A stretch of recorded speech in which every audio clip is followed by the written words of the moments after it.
yan. Ano ba yun? Ay, nako. Ano? Lagi ka na lang ganyan, dami Ay, mo bakit? Bakit? Alaga ko yan? Ako mag-aalaga? Ako ang nag-aalaga? Ay, Hindi ah. barangay mo ako, kung may reklamo ka. Ay, oo, alangan. Hoy, ano pinag-aawayan nyo? Paano naman kasi, Kapitana? Itong si Bernadette, palagi na lang yung aso niya nagpupupo sa harap ng bahay namin. Paano? Kung bahay mo, amoy kubeta, lagi naaamoy ng aso ko. Palibasa, malapit yung bibig sa ilong mo! Ay, na! Sa'yo. Ate, baka naman magagawa ng paraan yung aso natin. Yun na nga, alam kong mali yung aso ko. Piling naman ako linisin, itapon ng maayos. Pero itong kapitbahay ko, tinapon ba naman sa bahay namin? Ay, yung aso? Hindi, yung pupo. Ba't kasi ginawa mo yun, te? Eh kasi nga, sawang-sawa na ako, araw-araw na lang hindi nagtatanda. Yung aso?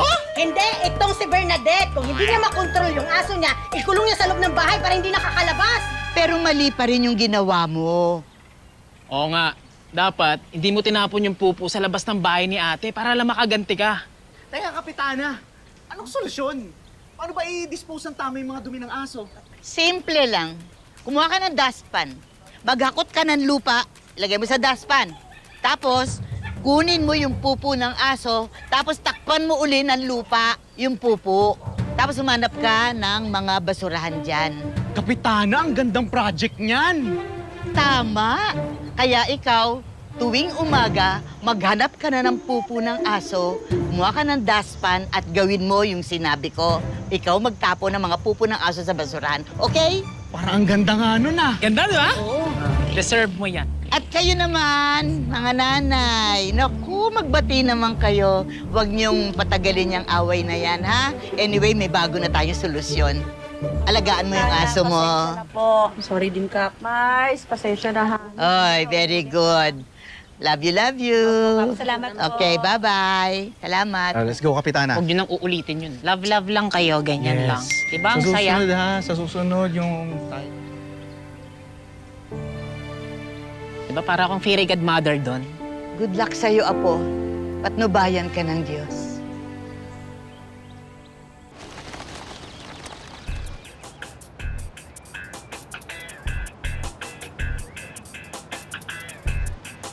Ito yung pinaghahandaan ko eh. Magamit yung fighting skills ko sa ibang bansa. Enriquez, di pa huli lahat ha. Kung gusto mo, bantay ka na lang kay Selena. Kaya-kaya na namin to ni Bok. Enriquez, Sir. mag-iingat ka. Yes, sir. Kayong dalawa, tawagin niyo lang ako kapag kailangan ninyo ng tulong ha. Ako lang naman magaling sa atin eh. Buti pa siguro maghiwa-hiwa. Iisip niyo kaagad yung iniisip ko ha. Sarap ng ginagawa natin, no? Biruin mo, nakapaglinis na tayo sa kalye, nakatulong pa tayo sa mga residente. Oo nga. Ito pala ibig sabihin ng serbisyong totoo, no? Sandali. Ano to? May natutulog na matanda. Teka. Ay, Lola? Lola? Ay, Lola. Hmm? Ay, hello po. Bakit po? Lola, bakit po kayo natutulog dito? Wala po ba kayong kasama? Mag-isa lang po ba kayo dito? Ako po. Magandang gabi po, Kapitana. Magandang gabi. Ako po yung kasama ni Lola. Kumuha lang po ako ng pagkain, Kapitana. Kasi ilang araw na po kaming hindi kumakain ni Lola eh. Kain na po tayo. Kapitana, kain po kayo. Sir, kain po kayo. Salamat. Naku, pasensya na po sa abala. Ay, hindi po. Wala po yun. Hindi po kayo nakaabala. At bilang tanod ho, dito sa barangay natin, tungkulin ho namin na tulungan ho kayo.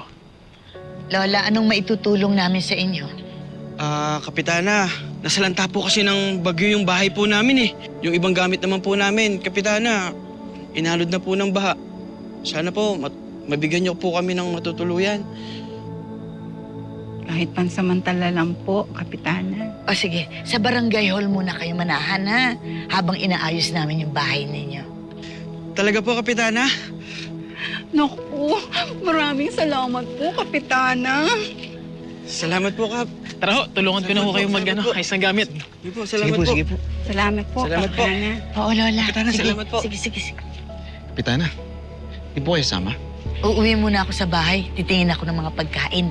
Madala ko sa barangay para sa kanila.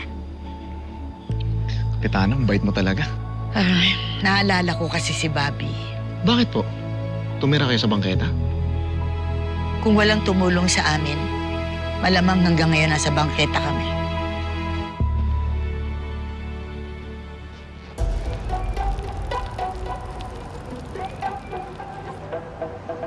Hoy, makinig ka na, huwag mo ko subukan. Ako'y di na pa, papigil pa.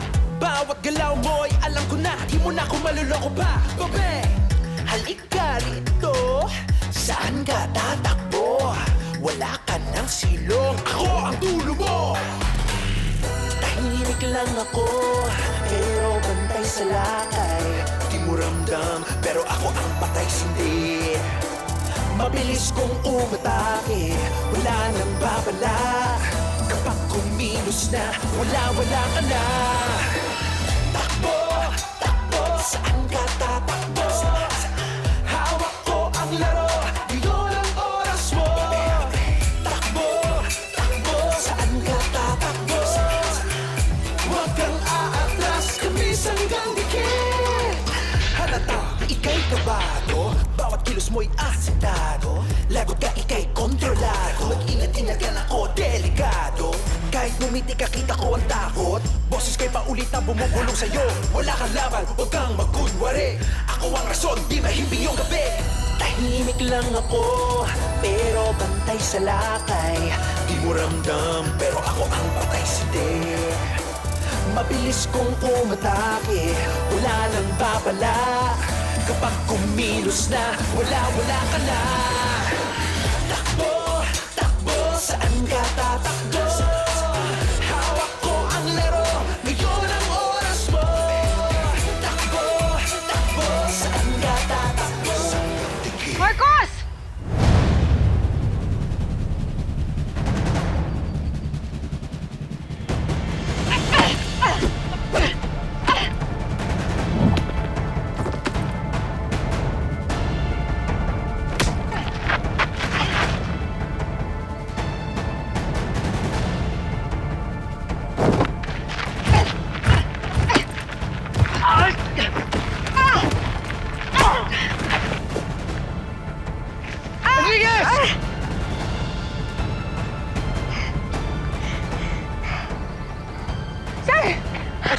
Okay lang ako, sir!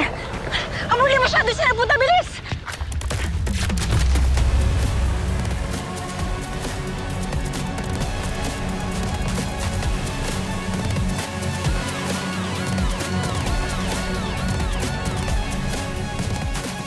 Hayop ka! Anong ginagawa niyo sa lola ko? Alam kong hawak niyo si Selena Madrigal. Isoloy niyo siya sa akin o pasasabugin kong ulo ng lola mo. Huwag niyong sasaktan ng lola ko, ah! Kung gusto niyo, ako na lang ang kunin niyo! Kapalit ng lola ko! Sana magkaroon ng himala! Sana maligtas natin si Lola Isang. Ano ginagawa niyo? Major ako. Electric pan ako. Eh, ikaw? Sasagwan ako!